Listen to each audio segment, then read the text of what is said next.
Hello, welcome to i-nastava. Here is an English lesson for the third grade of high school. The title of our lesson is What If? My name is Livija Pribanić and I will be your teacher in this lesson. Today's lesson focuses on money, finances, financial issues. Our outcomes are to give examples on financial issues and to describe personal budget.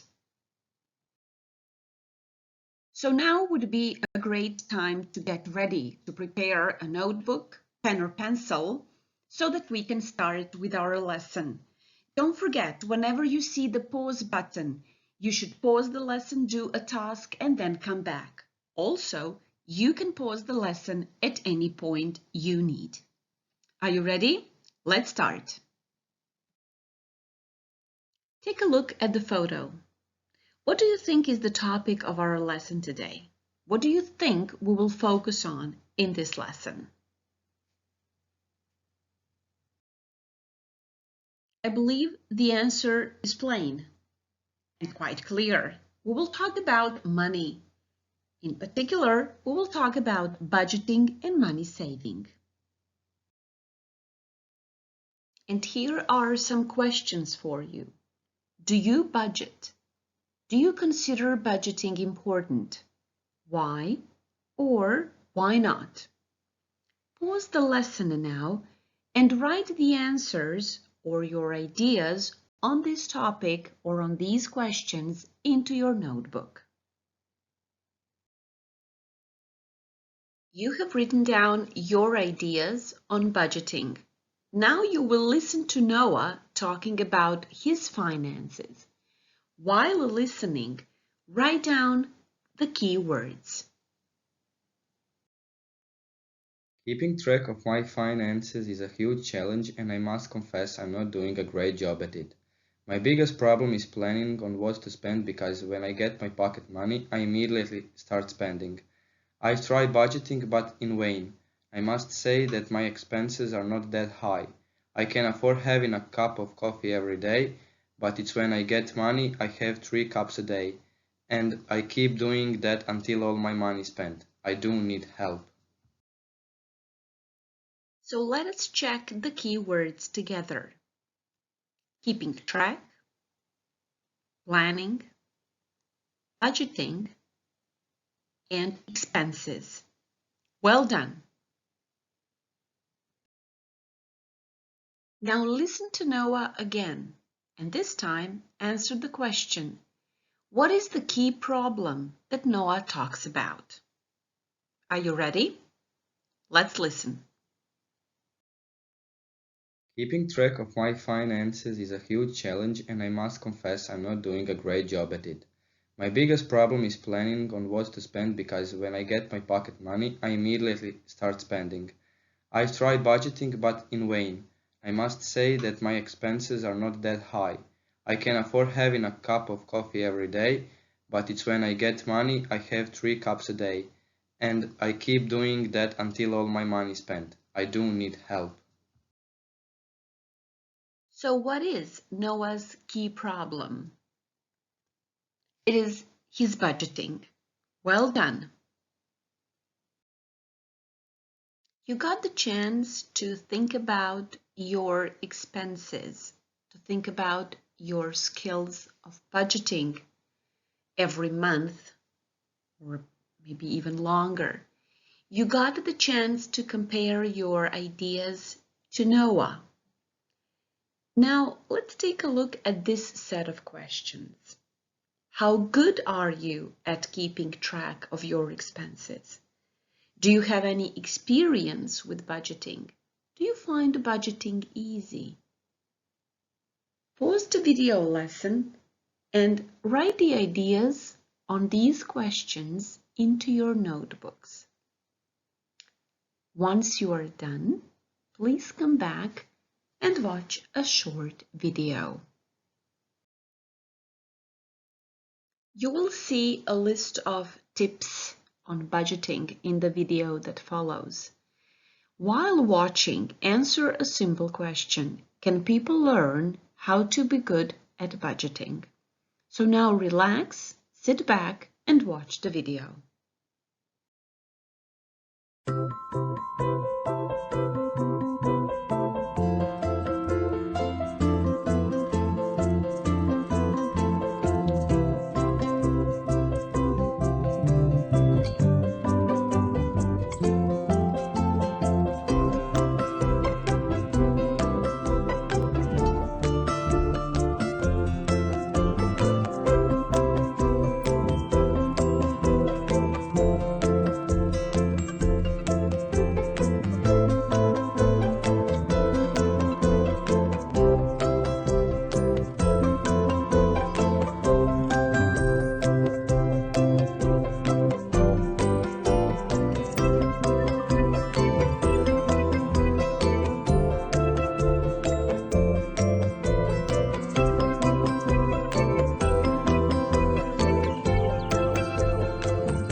The answer to the question is yes.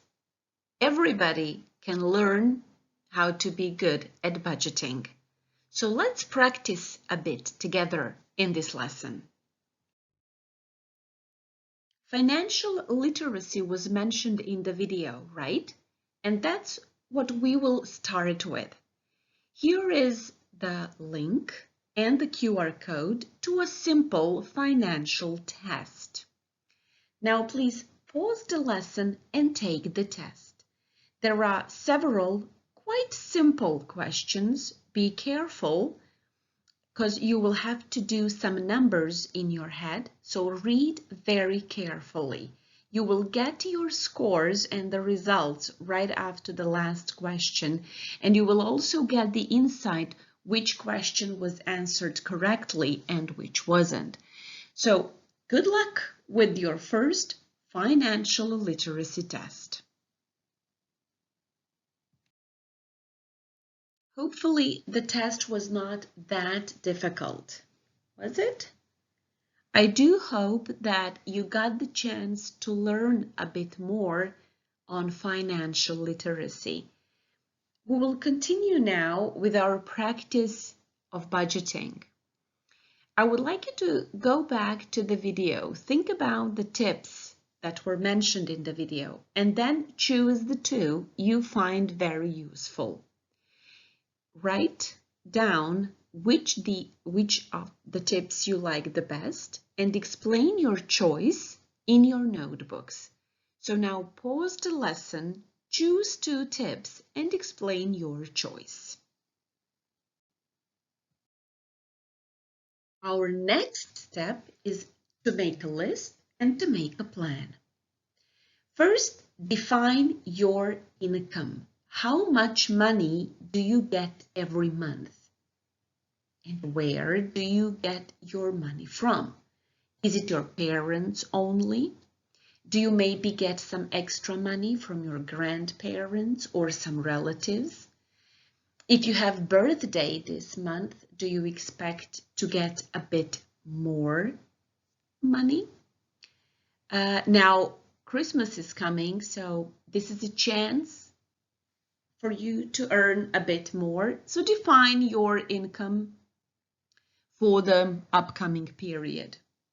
Then categorize your expenses.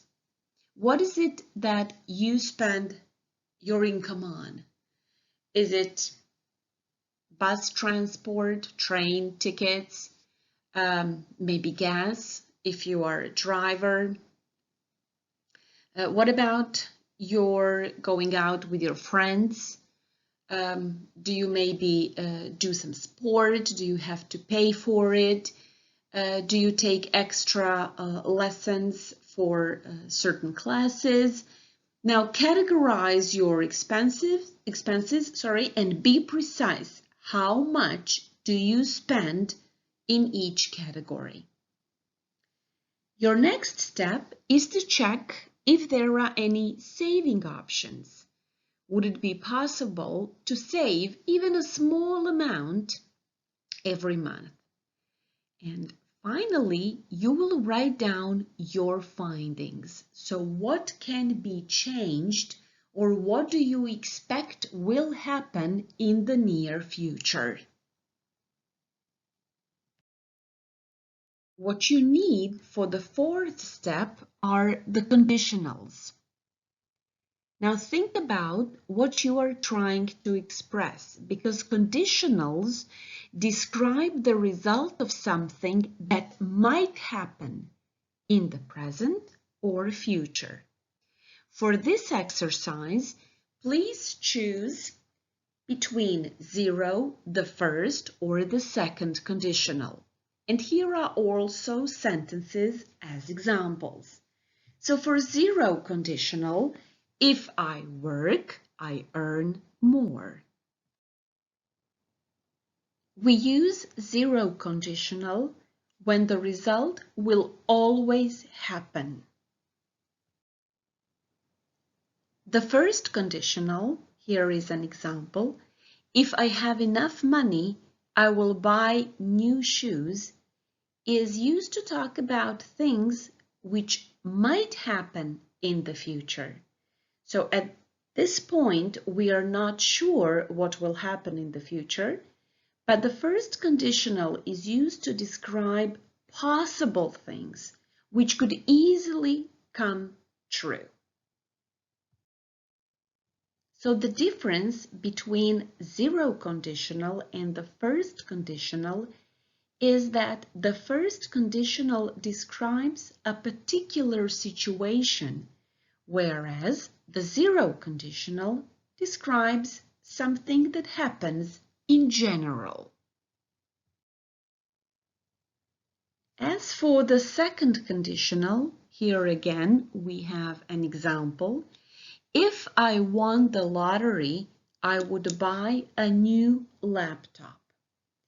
So the first conditional describes things that are likely to happen in the future, whereas the second conditional talks about things that I really don't think will happen. So this is my personal opinion and attitude. It depends on my point of view. So when describing your findings on your income and expenses and your expectations, be careful on what you are trying to express. Is it about the present or the future? Is it likely to happen or unlikely? So choose the conditional that best fits the situation. And the last activity in this lesson is your exit ticket, 3 to 1. So in your notebooks, please write down 3 things that you learned today. Add 2 things that you want to learn more about, and write down a question that you still have. Once you fill out your exit ticket, the lesson is over. This is the end of our lesson. Thank you for being with us. Until the next time. Bye.